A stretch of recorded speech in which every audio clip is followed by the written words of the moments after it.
남부지방에 이어 수도권과 강원 영서에도 오후 1시를 기해 폭염경보가 내려졌습니다. 그 밖에 전국에는 폭염주의보가 발효 중입니다. 서울의 현재 기온은 32.6도입니다. 지금까지 아나운서 박노원이었습니다. KBS 제1라디오 4시 경제뉴스를 마칩니다. 4시 10분입니다. KBS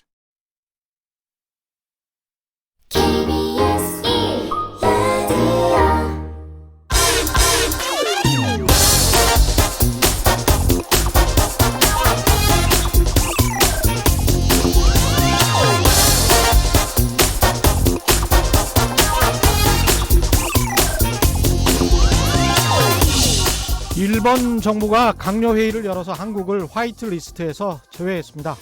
미국과 중국의 무역전쟁은 끝날 기미를 보이지 않고 오히려 격화될 분위기입니다. 미국의 트럼프 대통령이 미국 시간으로 어제 또다시 중국에 새로운 관세를 부과하겠다고 협박했습니다. 여기에 북한은 자기들 먼저 빨리 쳐다봐 달라고 군사적 무력 시위를 연달아 이어가고 있습니다. 정신없죠? 그러나 정신 차려야 합니다. 어제 이광수 미래에셋 증권 연구위원과 방송 전에 잠깐 이런 말을 했습니다. 올해가 지나고 어쩌면 내년에 큰 장이 설지도 모르겠다는 요즘 증권가의 희망 섞인 분석을 이야기했죠. 전 세계 경제의 향방은 어쩌면 미국 대통령 선거 일정, 트럼프의 마음에 달려있는 것인지도 모르겠습니다. 더 이상 극단으로 치닫는 것이 미국에도, 아니 정확히 말해서 자기 지지율에도 손해라고 느낄 때쯤 트럼프가 급격히 방향을 전환할 가능성도 있어 보입니다. 그래서 지금 당장은 일본이 문제인 것처럼 보이지만 우리 경제가 당면한 가장 중차대한 문제는 사실 미국과 중국의 무역 전쟁입니다. 그에 따라 일본과 한국의 문제도 북한과의 비핵화도 일시에 방향성이 잡힐 가능성이 있습니다. 그게 부정적이든 긍정적이든 말입니다. 시장이 가장 싫어하는 것은 불확실성입니다. 부정적인 결과라도 무엇이든 확정된다면 그 다음부터는 적응의 문제이기 때문이죠. 미명의 새벽이 오기 직전이 가장 어둡다고 했죠. 우리는 차분히 대응하는 수밖에 없습니다. 안녕하십니까. 세상에 이익이 되는 방송 최경영의 경제쇼 출발합니다. 오늘의 돌발 경제 퀴즈입니다. 오늘은 굉장히 좀 바쁜 날이 될 것 같기 때문에 경제 퀴즈 한 번만 내드리겠습니다. 잘 들으십시오. 일본이 결국 우리나라를 화이트리스트 백색 국가에서 제외했습니다. 이에 대한 대응책으로 우리 정부는 한일 군사정보보호협정을 파기할 가능성도 있다고 하는데요. 군사정보보호협정의 약자로 친밀한 동맹국 간의 군사기밀을 서로 공유할 수 있도록 맺는 이 협정의 이름이 무엇인지 영어 약자죠. 정답을 아시는 분은 짧은 문자 50원, 긴 문자 100원에 정보 이용료가 부과되는 샵 9730번으로 문자 보내주시거나 무료인 콩과 마이케이로 보내주셔도 좋습니다. 정답 보내주신 분들 가운데 5분 선정해서 헤어 스타일러 보내드리겠습니다. 오늘 최경영의 경제쇼는 일본 2차 무역 공격과 관련한 특집으로 6시까지 확대 방송합니다. 많은 청취 부탁드리고요. 방송 중 관계부처 합동 브리핑 기자회견 내용도 실시간으로 주요 내용 전달해 드리겠습니다.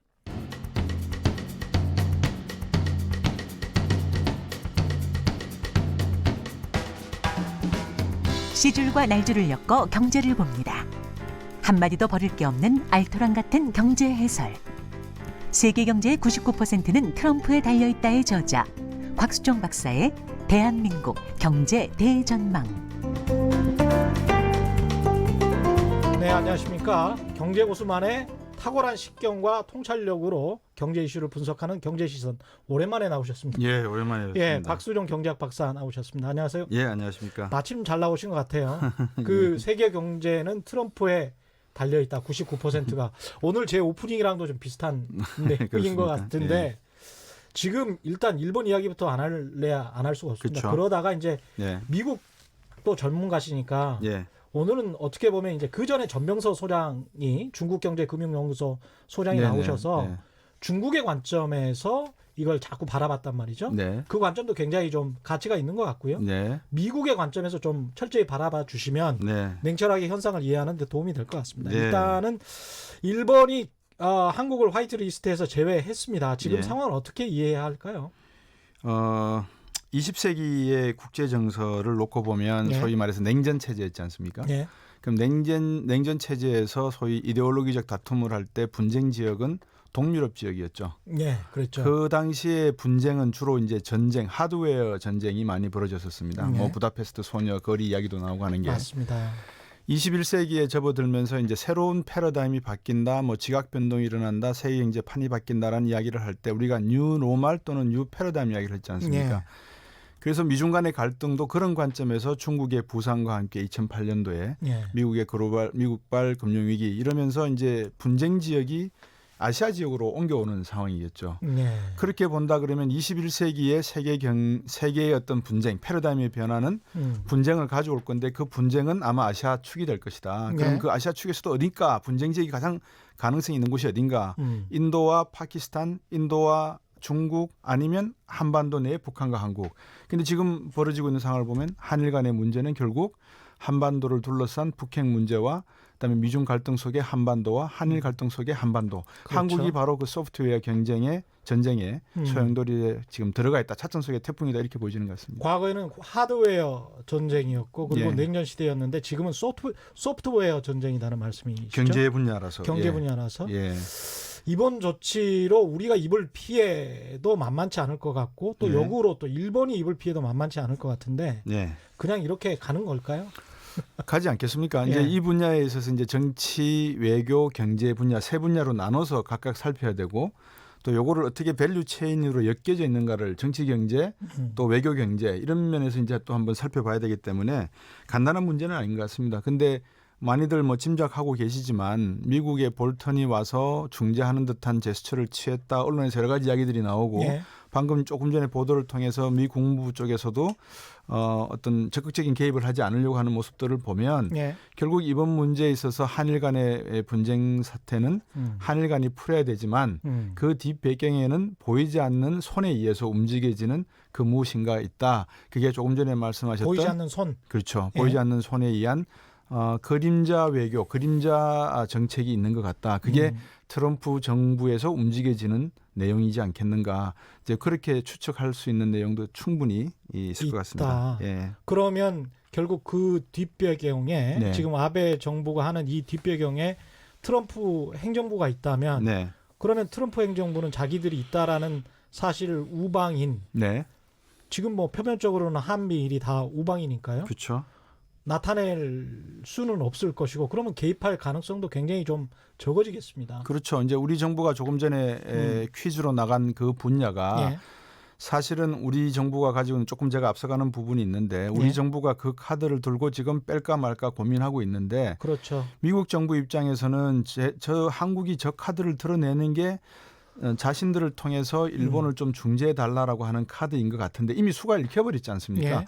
수가 읽힌 이상 그 효과는 상당히 반감될 수밖에 없는 거라서 앞으로 이 한미 또는 한일 간의 관계가 어떤 방향으로 전개될지는 정말 면밀히 봐야 되고 지금 이 경제적인 사건만 놓고 보더라도 당장 한일 간의 화이트리스트의 제외가 예. 우리나라 중소기업과 대기업에 어떤 영향을 주게 되어서 실물 경제에는 어떤 영향을 주게 되고 실물 경제에서 발생되는 여러 가지 이 파생 문제들이 어떻게 또 금융 부분으로 금융시장으로 이전될 것인지에 대한 예. 이 불길을 제대로 차단해서 꺼버리면 되는데 예. 바람 불고 비가 오지 않는 한 바람 불고 강풍에 휘말리게 되면 또 옮겨 붙지 않겠습니까? 예. 이제 그런 측면에서 우리가 이 상황을 놓고 경제하는 사람 입장에서는 정치 외교적인 전문가들과 함께 토론을 해서 빨리 이 경제 전쟁의 불을 끌 수 있는 방법을 고민해 봐야 된다 보여집니다. 지소미아는 그러니까 이제 안보 카드로 경제 카드를 막아보려고 하는 건데 일본의 경제 공격을 막아보려고 하는 건데 그것이 네. 이미 패가 드러났기 때문에 네. 유효하지 않을 수 있다. 그리고 이제 미국이 받아들이지 않을 공산도 꽤 크다 이런 말씀이신 것 그 같고요. 지소미아가 2016년 예. 11월 23일 날 제 기억이 정확한지 모르겠는데 23일 날 아마 체결이 된 걸로 알고 있고요. 예. 이게 이제 매년마다 뭐 갱신이 되는데 어느 국가에서인지 뭐 반대를 하지 않으면 연장되는 걸로 그렇죠. 제가 알고 있거든요. 자동으로 연장되죠. 그게 90일 이전에 통보를 해야 되는데 예. 그 기한이 8월 24일이고 아까 예. 보도에서도 나왔습니다만 그래서 8월 28일까지 시간이 있다 이렇게 보는 것 같습니다. 예. 그런데 지소미아의 내용을 보면 우리가 일본 측에다가 2급 내지 3급 비밀을 제공하게 돼 있고 일본은 다양한 인공위성이라든지 잠수함 초계기 우리나라보다 한 8배 정도, 7배 정도 많은 7배가 아니죠. 한 5배 정도 많은 초계기가 있거든요. 맞습니다. 예. 그 초계기를 통해서 얻어지는 여러 가지 해상 자료들을 예. 우리에게 제공하도록 그렇게 이제 체결돼 있더라고요. 예. 이제 그런 내용인데 이게 지금 군사 안보 전쟁은 아니지 않습니까? 예.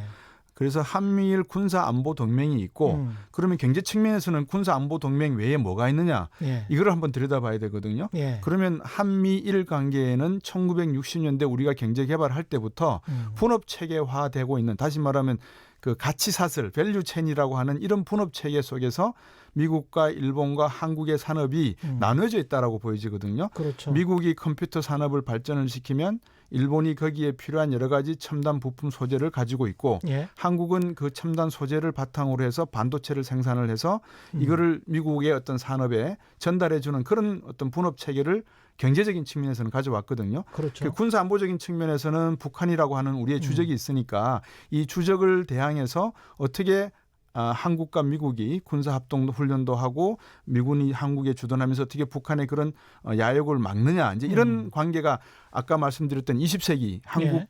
한반도를 둘러싼 전반적인 분위기였단 말입니다. 예. 근데 시대가 변하면서 21세기에 들어와서는 한반도 내에 문재인 정부에 들어와서 또 과거에 문민 정부나 국민의 정부 시절에 다양한 그 한반도의 긴장 완화를 위해서 노력했지 않습니까? 예. 이런 정치 외교적인 내용들이 경제 부분과 함께 이제 뒤섞이면서 예. 새로운 패러다임으로 변하고 있는 상황이다. 그래서 이거는 미국도 일본도 한국도 한 번도 접해보지 못한 그런 내용인 것 같습니다.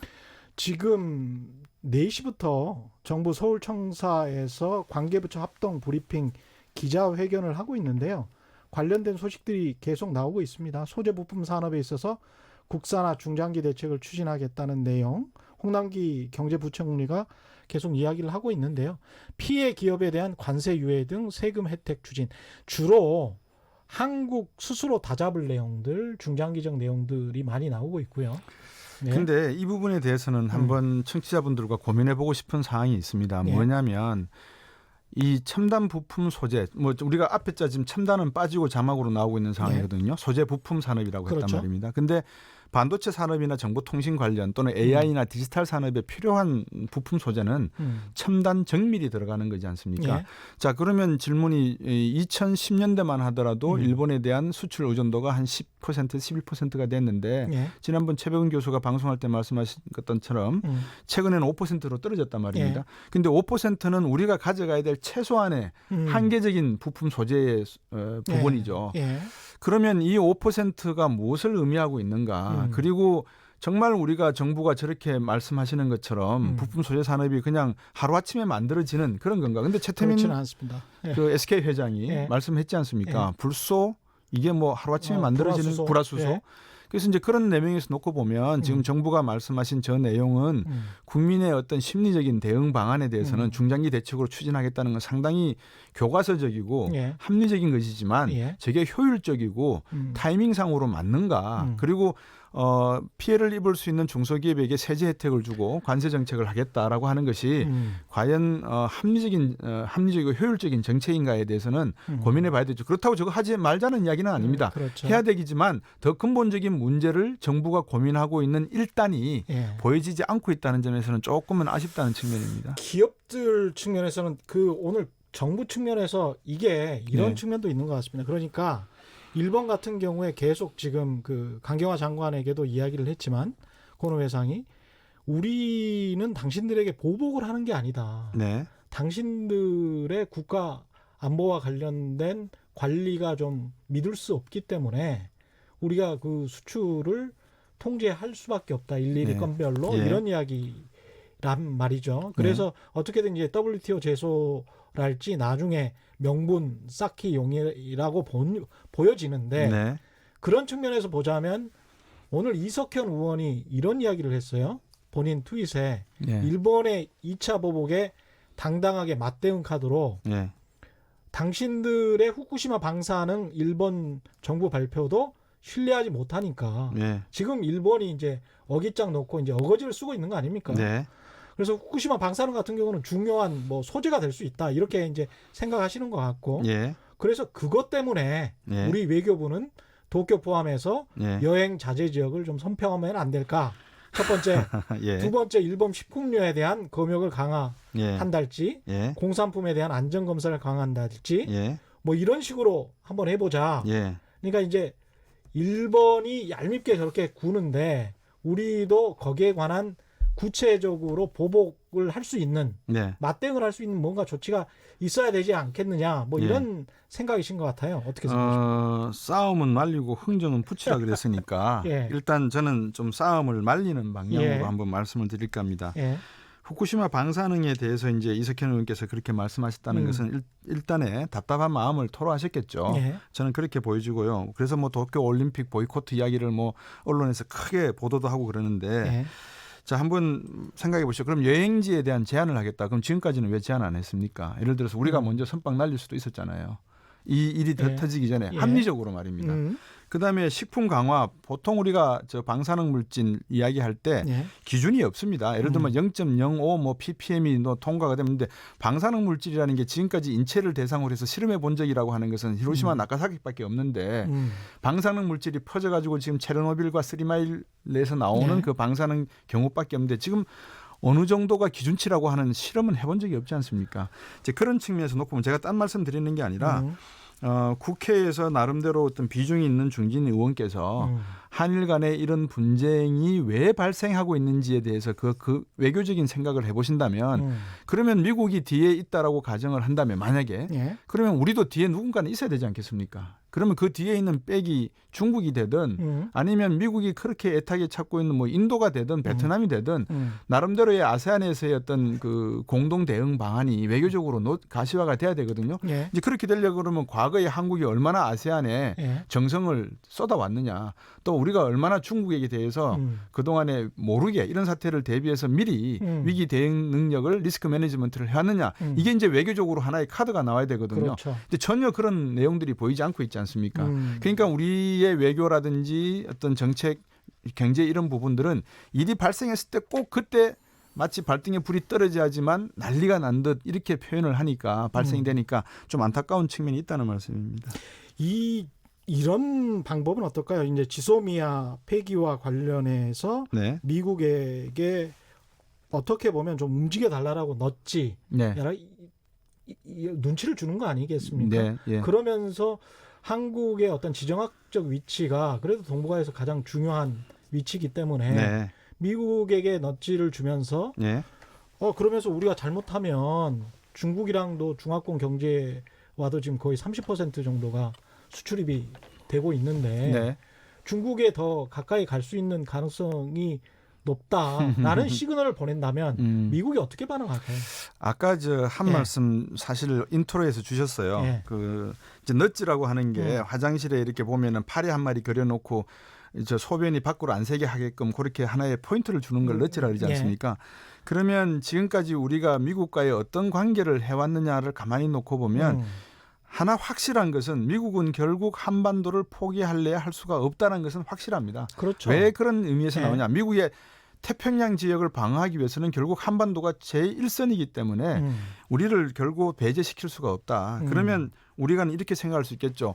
지금 한일 간에 벌어지고 있는 전쟁의 그 배경에 만약에 트럼프 대통령의 재선 카드나 또는 북핵 과정에서 트럼프 대통령이 민주당으로부터 공격받을 가능성. 예. 당신이 지금까지 북한 핵 문제 해결한다고 했는데 해놓은 게 없지 않느냐. 예. 이제 그런 과정에 대선을 앞두고 문제가 발생했을 시에 아니면 선거 캠페인 기간 동안에 트럼프 나름대로의 어떤 방어가 필요하고 다른 태제가 필요하지 않겠습니까? 예. 결국 그런 관점에서 미국의 이해관계, 트럼프의 이해관계가 맞아떨어지고 있다는 측면이 하나가 있고요. 예. 방금 중국 관련해서 말씀을 하셨는데 중국이 북한을 구해줬지 한국을 구해준 적은 없거든요. 자발적으로. 경제적으로 92년도 우리와 외교관계를 맺고 난 다음에 우리가 97년도 외환위기를 겪었을 때 예. 연간 200억 달러 이상의 수출을 하게 됨으로써 외환위기를 돌파하는 데 상당히 도움은 됐습니다. 예. 근데 그게 중국이 우리를 도와주고 싶어서 도와준 건 아니란 말씀이죠. 6.25 전쟁 때 보면 미국을 한국을 도왔고 중국은 그 당시 중공은 네. 북한을 도왔지 않습니까? 그러면 그렇죠. 과연 중공이 스탠스를 한국에다가 돌리겠냐는 거죠. 그러면 우리는 이제 외톨이가 되고 소위 말해서 우리가 손을 내민다고 하더라도 그렇죠. 그 손을 잡을 가능성이 없어 보입니다. 아. 그러면 우리는 오히려 미국 쪽에 더 가깝게 다가가서 할 수 있는 방법이 무엇인가를 지금 고민을 해야 되는데 이미 시기상으로 상당히 늦었죠. 이게 뭐 친미나 아니면은 뭐라 그럴까 굴욕적인 외교의 측면이 아니라 예. 모든 국가 상황에 있어서는 이해관계가 있지 않습니까? 국가의 이익에 무엇이 합당한 것이냐. 합당하다고 되는 게 아니라 그게 정의로운 것이냐 아니면 효율적인 것인가도 따져봐야 되잖아요. 예. 그러면 우리가 과연 21세기 진입하는 과정 속에서 이명박 박근혜 정부 때부터 쭉 돌아오는 과정 속에 얼만큼 미국과의 그런 동맹적인 관계, 동맹이라고 하는 것은 내가 전쟁이 나면 너가 와서 도와주고 네가 네. 전쟁이 나면 내가 가서 도와준다는 게 동맹의 의미거든요. 그렇죠. 근데 지금 상황에서 그런 한미 동맹이 예. 이명박 정부 때부터 계속 이어져 오는 과정 속에 상당히 상세가 됐군요. 결정적인 것은 박근혜 정부 당시에 천안문 광장에서 사회를 본 거 아니겠습니까? 미국 입장에서 봐서는 과연 저게 합당한 것인가? 한국이 어떤 포지션이지? 이런 궁금증이 생기는 걸 충분히 해명하지 못했던 아니 부분이 근데 있다는 사실은 거죠. 박정희 대통령 때도 베트남에 우리 군대를 보냈고, 보냈죠. 예, 이라크 전쟁 또 때도 사실은 보냈죠. 노무현 대통령 때도 보냈습니다. 보냈죠. 예, 그래서 예. 사실은 가서 싸웠어요. 예, 우리 입장에서는 어느 정도 이제 우방으로서 역할을 한 것이고 예.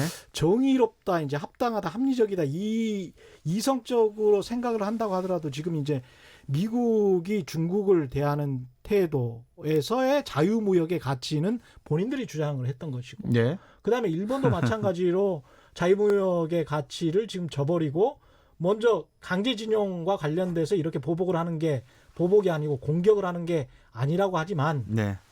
누가 봐도 그게 확실한데 그런 상황에서 철저히 지금 보호무역, 폐쇄무역으로 가고 있는 거 아닙니까? 그렇다면 본인들이 주장했던 합리성이랄지 정당성, 정의로움 같은 게 없어진 거 아닌가요? 주식시장에서 큰 손들이 하고 있는 행위가 합리적이거나 정의롭거나 효율적이지는 않죠. 그렇긴 하죠. 힘의 예. 논리라는 게 결국 국제사회에서 중요한 파트가 되지 않겠습니까? 예. 결국은 신자유주의 무역 또는 WTO 체제를 가져가다가 이게 레이건 대통령의 레이거노믹스가 실패로 돌아가면서 부시 대통령 때 대대적인 구조조정이 있었고요. 그 바람에 클린턴이 당선이 됐고 예. 또 WTO 체제가 되지 않으니까 왜냐하면 일국 1표제니까 예. 방글라데시나 미국이나 거의 뭐 한 표 생산하는 것밖에 안 되지 않습니까? 이제 그러다 보니까 미국이 FTA로 가려고 했던 부분이 있고요. 그렇죠. 그래서 신자유주의는 실패한 정책이고 또 WTO 미국 입장에서도 미국 입장에서 봤을 때 그래서 이제 미국이 새로운 판을 깔려고 할 때 과연 자기에게 어떤 것이 유리할 것인가 자기들이 지금 힘을 가지고 있을 때 군사적인 힘과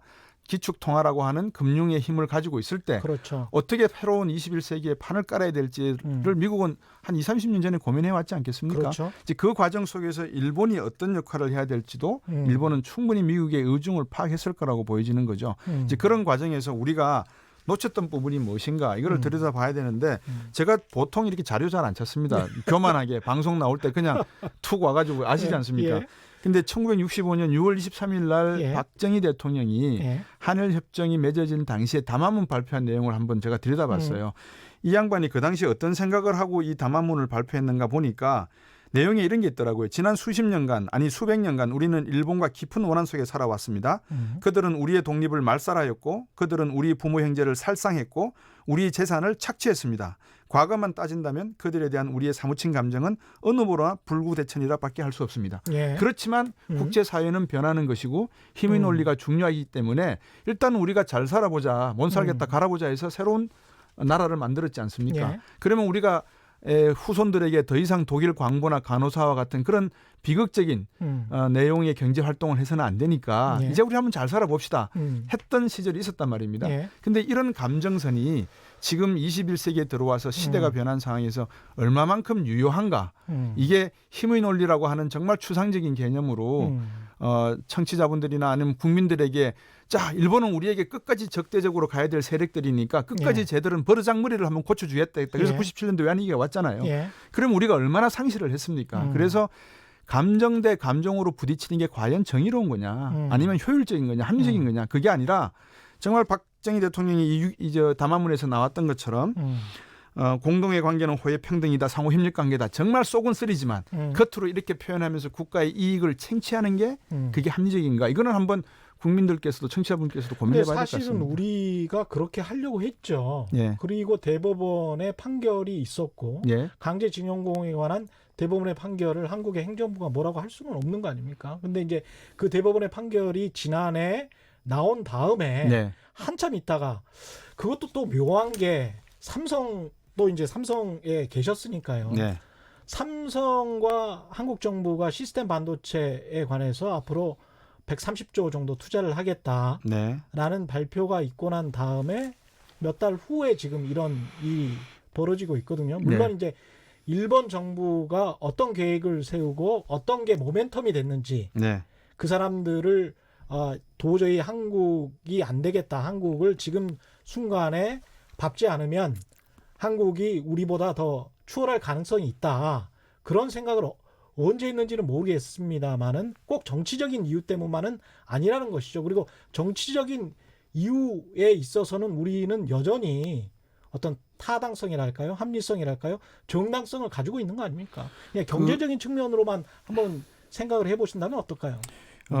이제 그 아까 앞에서도 말씀드렸습니다만 정치, 외교, 경제 모든 것이 지금 맞물려 돌아가고 있는 상황이라서 방금 정의하셨던 타당성, 제가 말씀드렸던 예. 타당성, 효율성, 합리성 문제는 상당히 추상적인 개념이죠. 예. 그래서 이제 그것을 짧은 시간에 토론하는 것은 어렵고 예. 결론도 나지 않을 거라고 보여집니다. 예.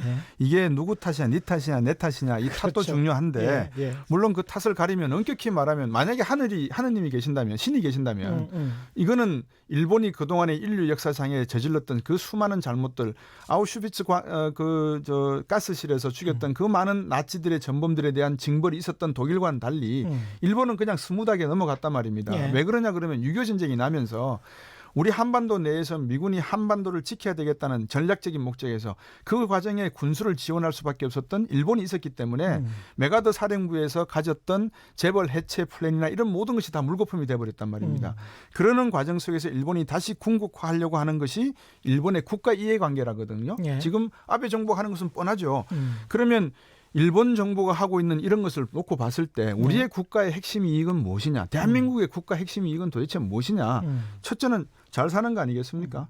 내 호주머니에 돈 만 원이라 더 예. 들어오니. 근데 어떤 분은 이렇게 생각하신단 말입니다. 돈이 뭐 중요하냐? 사람이 옳고 그런 것은 분명하게 예. 가지. 그거는 이제 사람마다 틀리니까. 예. 근데 제가 드리고 싶은 말씀은 예를 들어 이런 겁니다. 2018년 5월 달에 뉴욕 유엔 총회에서 문재인 대통령께서 그런 말씀을 하셨습니다. 아베 총리 앞에서 일본은 한국의 동맹이 아니다. 근데 그 전에 김영삼 대통령이 일본의 버르장머리를 고쳐놓겠다. 예. 그런 그다음에 말씀이시죠. 이명박 예. 대통령은 독도에 가서 기념 독도비를 만졌단 말입니다. 예. 이런 모든 게 일련의 과정이 정치하는 분들이 국민의 그런 정치적 감정선을 건드리면서 일본에 대한 어떤 국가 이해관계의 경제적인 측면을 무시하고 정치적인 측면만 최대화하려고 했다면 결국 경제적으로 파급되는 문제가 지금 당면하고 있는 문제처럼 벌어진다는 거죠. 아니 근데 그걸 역으로 생각을 해보면 네. 일본의 아베 정부도 현재 일본의 일할지 일본의 일종의 이제 극우라고 할 수 있는 집단에 그럼요. 극우 중에 극우죠. 예, 예. 어필을 하고 있는 거잖아요.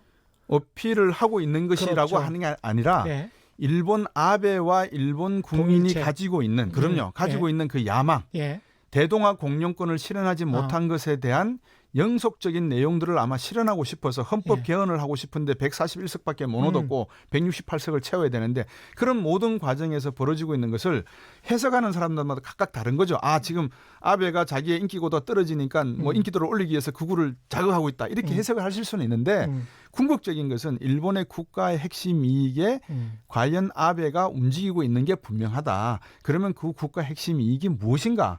아니 근데 이걸 찾아내야죠. 그것은 일본의 국가의 핵심 이익이고 우리가 하는 것은 우리가 이제 대항을 하는 것은 국가의 핵심 이익이 아니다라고 말씀을 하시면 일본도 일본 스스로 지금 일본 경제에 막대한 피해가 올 수가 있고 그리고 이 전쟁이 어떻게 끝날지 모르는 상황이기 때문에 그 분야에 대해서 이제 제가 예. 조금 일본에 막대한 피해가 있을 수 있다라고 예. 하셨는데 예. 그러면 일본에 어떠한 막대한 피해가 있을지는 모르지만 제가 예. 조사를 안 해봤으니까 예. 예. 그러면 일본과 한국이 예. 누가 더 막대한 피해가 올 것인가는 지금 아무도 모릅니다. 사실은. 그렇죠. 아무도 예. 모르죠. 근데 지금 보도를 통해서 나오는 걸 대충 짐작해 보면 예. 이번에 화이트리스트에서 제외가 되면은 약 1,000개, 787개나 약 1,000개 정도의 소분류되는 제품들에 대한 규제가 시작이 될 거다라는 것이겠죠. 그러면 그 분야에 우리 중소기업이 활동하고 있고 대기업이 활동하고 있는 게 일본이 많을까 우리가 많을까 이제 이거를 한번 따져봐야 되겠죠. 면밀하게. 지금 그거 따져보는 분들이 아무도 안 계세요. 저도 지금 나와서 그거를 따져가지고 지금 말씀드리는 게 아니라 그냥 공부도 안 하고 나와서 제가 알고 있는 상식적 선에서 말씀드리는 겁니다. 솔직히 사실은 말씀드리면. 지금 이제 무역협회나 이쪽에서 많이 지금 따져보고 있을 겁니다. 따져봐야 되겠죠. 산자부 쪽에서도 따져볼 것 같고. 그렇죠. 예. 근데 이제 일반적인 상식선에서 제가 알고 있는 30 몇 년간 경제학을 공부한 사람 입장에서 예. 저번에도 말씀을 드렸습니다만 정주행 회장이 서울 올림픽 바덴바덴 선언이 났을 때 자리에 앉아 있었던 모습이 왜 앉아 있었고 삼성에서 만약에 소니가 삼성 정말 부럽다. 저 의사결정 체제가 우리보다 빠르기 때문에 삼성이 우리를 지금 앞질러 가고 있다라는 발표가 나올 때마다 예. 우리 내부에서는 삼성 내부에서는 어떤 말들이 나오냐. 겸손해야 된다. 일체 말을 하면 안 된다. 이런 이야기들을 한단 말입니다. 자, 이거를 굴력적인 걸로 봐야 될 것이냐 아니면 전략적으로 봐야 지금 이건 봐야죠. 삼성 이야기 하셨으니까 네. 제가 보기에 지금 상황에서 가장 많은 정보를 가지고 있는 사람은 국내에서 이재용 부회장이 아닐까 싶은데. 저도 그렇게 생각합니다. 그렇죠? 예. 특히 이제 반도체 소재와 관련해서는 절대적인 정보를 가지고 있을 것이고 그렇겠죠. 그리고 사실은 우리가 몇 개월을 버틸 수 있다 또는 1년을 버틸 수 있다. 그 안에 국산화가 가능하다 아니면 대체가 가능하다를 알고 있을 거란 말이죠. 네. 어떻게 생각하세요? 어느 정도의 정보력을 가지고 어떤 판단을 지금 내리고 있을 것이다. 제가 알고 있는 그냥 예. 이렇게 수박 그달기식 내용을 가지고 감히 말씀을 한번 드려본다면 예. 합리적으로 그래도 또 좀 필터링을 해서요. 예. 지금 천안 아산 지역에 삼성 반도체 공장을 지으려면 3층 이상을 지어야 되는데 1층 정도에서 스탑이 됐다는 것을 제가 들었거든요. 예. 그러면 우리가 반도체를 공장을 짓고 생산을 해내려면 방금 말씀드렸던 세 가지 주요 재료가 필요한데 예. 이 재고량이 3개월 지금 2.5개월 정도 남았다는 이야기를 들었단 말입니다. 예. 그러면 우리가 이 라인을 계속해서 투자해서 생산할 수 있을까? 못하겠죠. 그러면 이 내용들이 정부 홍남기 부총리가 방금 발표하셨지만 부품 소재 관련해서 정부가 빨리 하도록 하겠다. 또 어려운 부분은 세제 지원하겠다. 이게 3개월 내지 2.5개월이 그렇게는 안 됩니다. 예. 그러니까요. 예. 그렇게 되면 결국은 우리의 이해관계라는 것이 자 그렇다고 우리가 일본한테 가서 읍소를 해서 울먹거리면서 너 우리 진심 알잖아 좀 그러지 마라고 한들 일본이 그걸 받아치겠냐는 거죠. 왜? 뒤에는 다른 사람이 버티고 있어서 옆구리 쿡쿡 찌르면서 모른 척해. 만약에 이렇게 가는 시나리오라면 예.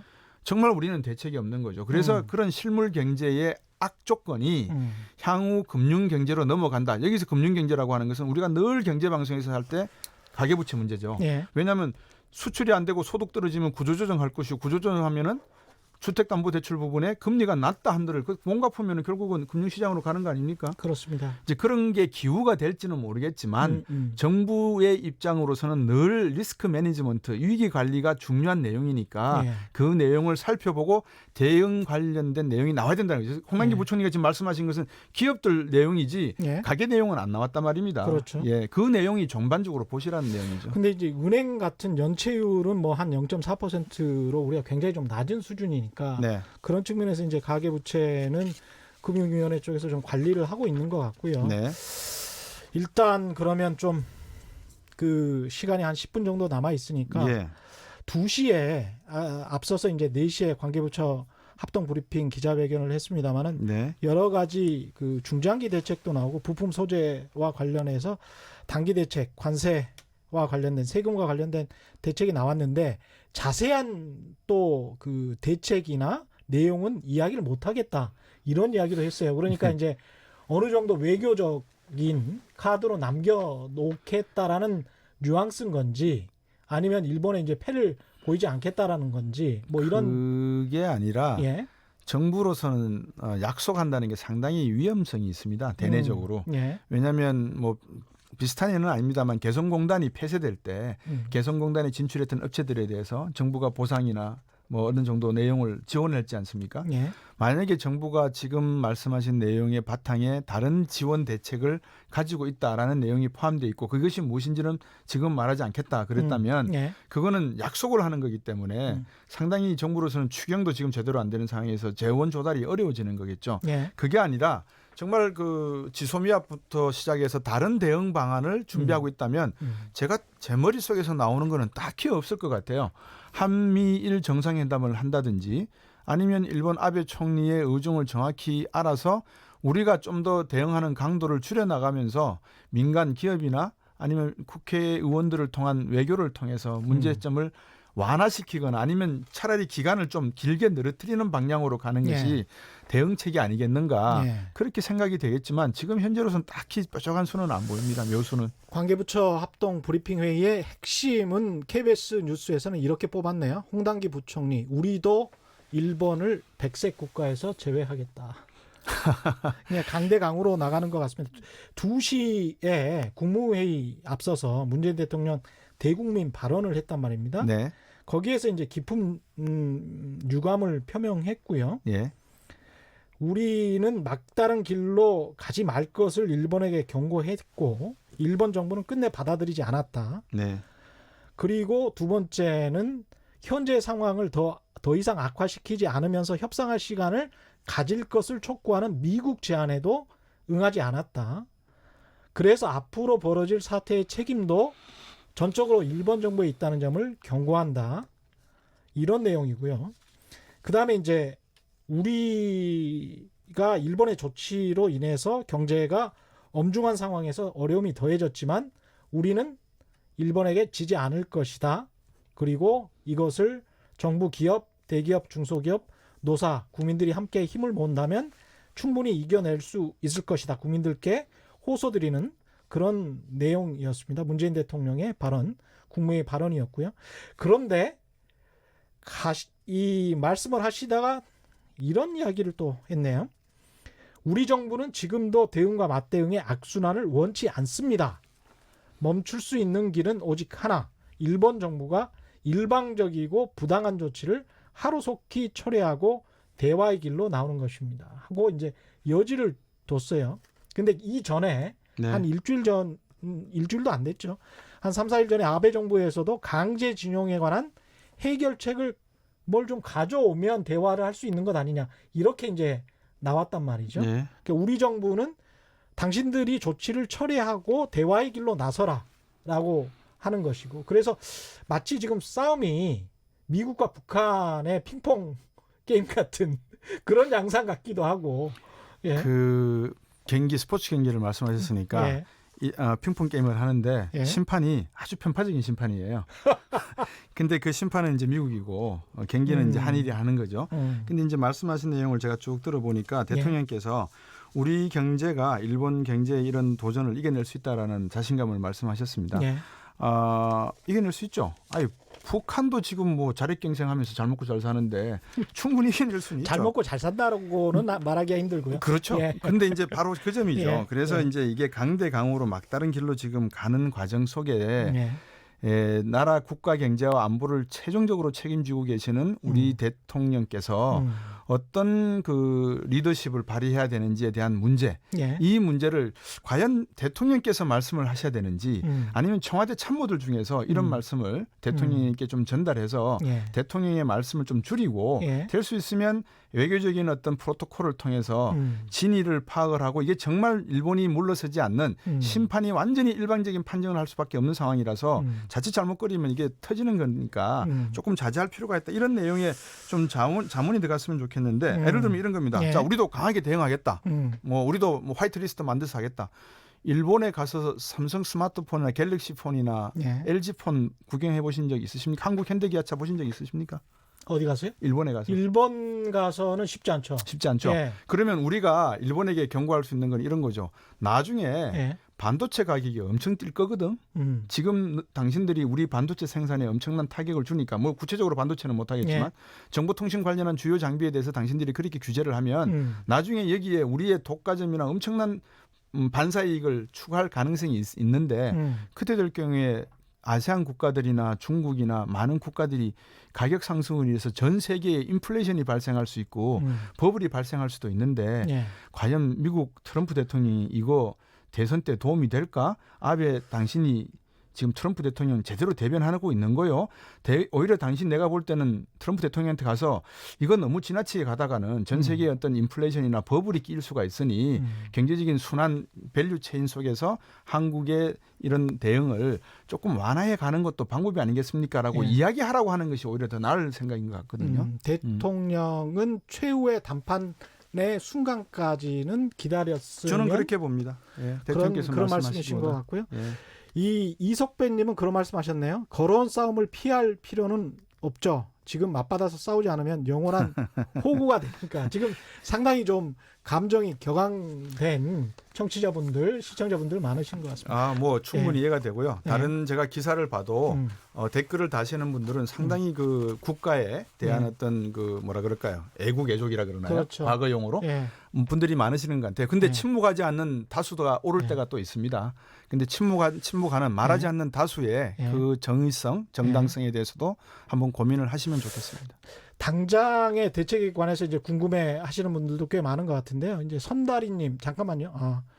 선다리님 같은 경우에 강대강이 맞습니다. 일본 정부 즉 아베에게 잘못된 선택을 했다고 하는 것을 분명히 우리가 보여줘야 합니다. 뭐 이런 말씀이신 거예요. 근데 중요한 예. 거는 일본이 알고 있습니다. 잘못되고 있다는 거, 잘못됐다는 거. 자꾸 근데 일본의 작전에 말리시면 안 됩니다. 일본이 이걸 하면서 아니 그래도 세계 3위의 경제대국인데 4위의 경제대국인데 이거 모르고 지금 덤벼들겠습니까? 자기들이 하고 싶어 하는 것도 있지만 하기 싫은데도 해야 되는 부분이 있거든요. 예. 근데 그 부분을 정확하게 읽어내시라는 거죠. 정부가. 예. 그렇습니다. 그 다른 문자들 좀 보여주시겠습니까? 박진수님, 박진수님, 김병철님, 정병곤님, 이영근님, 유재신님 비슷한 말씀들이 좀 나와서요. 소개를 안 드릴 수가 없습니다. 곽 박사님, 지금 정부 잘못이라기보다 일본이 문제 아닌가요? 지금까지 참아왔는데 어떻게 더 참나요? 지금은 우리가 똘똘 뭉쳐 일본에 대항해야 할 때가 아닌가요? 대책을 말씀해 주십시오. 이런 말씀입니다. 다시. 그 세 가지 질문이 동시에 들어 있어서요. 예. 일본이 문제가 아닌가요? 제가 말씀드렸지 않습니까? 일본도 알고 있다고요. 문제라고 예. 자기들도. 예. 앞으로 계속해서 이렇게 미국에 잘 보여야 된다. 그럼 왜 그럴까요? 궁극화를 하기 위하겠죠. 자기들도 대동아 공영권에 대한 욕심이 있다는 거 아니겠습니까? 헌법을 바꿔서 전쟁하겠다는 거죠. 그럼 두 번째 아까 제가 내려가서 못 봤는데 그럼 우리 대책이 뭐냐? 예. 막바로 예. 제가 아까 말씀드렸습니다. 이게 일본의 작전에 말려들 필요가 없다는 거죠. 없다. 감정 싸움을 하게 되면 예. 이건 뭐 교과서적인 내용이라서 참 그런데 감정적인 싸움보다도 일본이 지금 왜 저러고 있는가? 춘추전국 시대의 원교 군공에 대한 이야기를 한번 들어보시면 좋겠습니다. 예. 왜 멀리 있는 나라하고 친하고 가까이 있는 나라하고 싸움을 해야 되는지에 대한 그 이야기. 예를 들어 저번에도 방송에서 말씀드린 서희가 예. 강동 육주를 뺏어올 때 전쟁하지 않고 세치혀로 뺏어왔단 말입니다. 거란으로부터. 예. 그런 내용을 좀 참작을 하시면 좋겠다는 거죠. 국민들이 감정적으로 격앙되고 있는 거 왜 전들 모르겠습니까? 예. 그리고 뭐 이걸 갖다가 친일파니 뭐 어떤 이데올로기적인 내용으로 가져가고 싶은 말씀도 많으시겠죠. 그럴 근데 수는 없고요. 일단은 예. 먹고 살아야죠. 예. 기업 측면에서는 어떻습니까? 아까 그 이재용 부회장 이야기 제가 판단하기에는 가장 많은 정보를 가지고 있을 것이다. 그런 말씀을 드렸는데요. 기업 측면에서 충분히 대응을 할 시간이 있을까요? 없습니다. 없을까요? 예, 왜냐 네. 그러면 이 내용에 대해서 네. 트럼프 대통령이 아마 왔을 때 우리나라 왔을 때 대기업 총수들을 불렀지 않습니까? 음. 어떤 내용이 왔는지 아무도 모르죠. 예. 근데 아마 이런 겁니다. 우리 그 한 명씩 호명할 때 그렇죠. 롯데 잘했다 뭐 이렇게 그렇죠. 할 때. 그 우리 남 무슨 균 주일 대사시죠. 예. 제가 주일 대사 조남을 잊어버렸습니다. 남 무슨 예. 균 주일 대사인데 이분이 5월 달에 일본의 아그레망을 받고 가셨을 때 예. 보통 4개월 걸립니다. 일본 천황을 아련한다는 표현을 쓰죠. 외교용어로. 근데 2주 만에 천황을 만났습니다. 그 천황이 뭐라 그랬냐면 그 당시에 한일 관계가 악화될 가능성이 있는 것에 대해서 조금 신경을 써줬으면 좋겠다는 말을 했다는 걸. 남관표 주일 대사. 예. 예. 그래서 그 내용을 들었을 때 이미 천황은 우리에게 시그널을 줬다. 이런 일이 발생했을 수 있다. 발생할 수 있다는 걸. 그러면 외교적으로 우리 정부도 어느 정도 대응한 시간은 있었는데 예. 사실 3개월이라고 하는 시간이 지나고 있는 이런 상황 속에서 강대강으로 간다는 것은 제 개인적으로 뭐 청취자들이나 시청자분들의 뭐 이런 거기에 저는 전혀 개의치 않고 예. 감히 말씀드리면 예. 저는 강대강 별로 안 좋아합니다. 예. 저는 우리나라의 국가의 핵심 이익이 뭐냐에 더 중요한 것이지 예. 그 강대강 갈 수 있으면 가야죠. 근데 갔을 때 벤츠하고 예를 들어서 경운기하고 부딪히면 경운기라 그러면 또 화내실 건데 경운기가 예. 일본이라고 합시다. 예. 그러면 어느 게 더 박살이 많이 날까요? 모르는 거죠. 부딪히기 그렇죠. 전까지는. 그래서 예. 제가 아까 그랬지 않습니까? 강대강 갈 수 있다고요. 근데 결과는 모릅니다. 예. 근데 모르는 걸 놓고 자꾸 우리가 약하다고 하는 분들한테는 왜 우리가 약하냐라고 지금 말씀하시는 거고 제가 뭐 벤츠하고 경운기 부딪힌다 그랬지 벤츠가 일본이고 경운기가 한국이란 말 안 했거든요. 예. 근데 많은 청취자분들은 그렇게 생각하신다는 거죠. 지금 많은 청취자들이 일부네요. 곽수정 박사님 말씀에 대해서 다른 의견 그리고 상당히 감정적으로 문자를 예. 보내시는 분들도 많고요. 예, 오늘 그 곽수정 경제학 박사와 함께했는데 오늘 최경영 경제쇼는 일본 2차 무역 공격 관련해서 특집으로 6시까지 확대 방송합니다. 2부에서는 최백은 건국대학교 경제학부 교수, 일본 전문가인 이종호 애널리스트와 함께 하겠습니다. 계속 많은 청취 부탁드리고요. 오늘 돌발 경제 퀴즈 정답은 지소미아였습니다. 일단 1부로 마칩니다. 세상에 이익이 되는 방송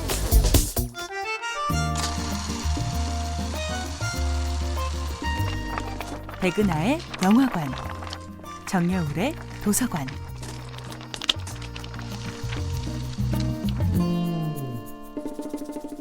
안녕하세요. 여러분들과 쉽고 재미있는 영화 이야기를 나누고 있는 배우연구소 소장 백은하입니다. 이번 주에 만나보고 있는 영화는 웨스 앤더슨 감독, 랄프 파인즈, 토니 레볼로리 주연의 2014년도 영화 그랜드 부다페스트 호텔입니다. 감독 웨스 앤더슨의 영화에서 여행은 꽤나 중요한 부분이죠.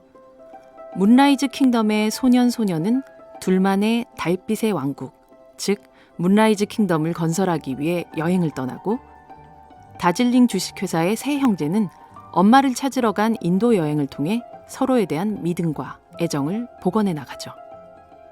그랜드 부다페스트 호텔의 주인공인 호텔 지배인 무슈 구스타프가 완벽히 컨트롤할 수 있는 호텔이라는 소우주를 떠나게 된 것은 평생을 모셨던 손님 마담 D의 죽음이었습니다. 그렇게 세상으로 여행을 떠난 구스타프는 사랑하고 믿었던 존재를 위해 어쩌면 생애 마지막일 수도 있는 엄청난 모험을 감행하죠. 감독 웨스 앤더슨에게 여행은 영화를 만들기 위한 가장 중요한 단계라고 합니다. 그랜드 부다페스트 호텔을 만들기 위해서도 영화에 대한 아이디어를 얻기 위해 여기저기로 여행을 떠났는데요. 1909년에 지어진 함부르크 호텔, 1860년에 지어진 비엔나의 호텔 임페리얼을 보며 전성기의 유럽이 항유했던 문화를 느끼기도 했고 체코 프라하에서는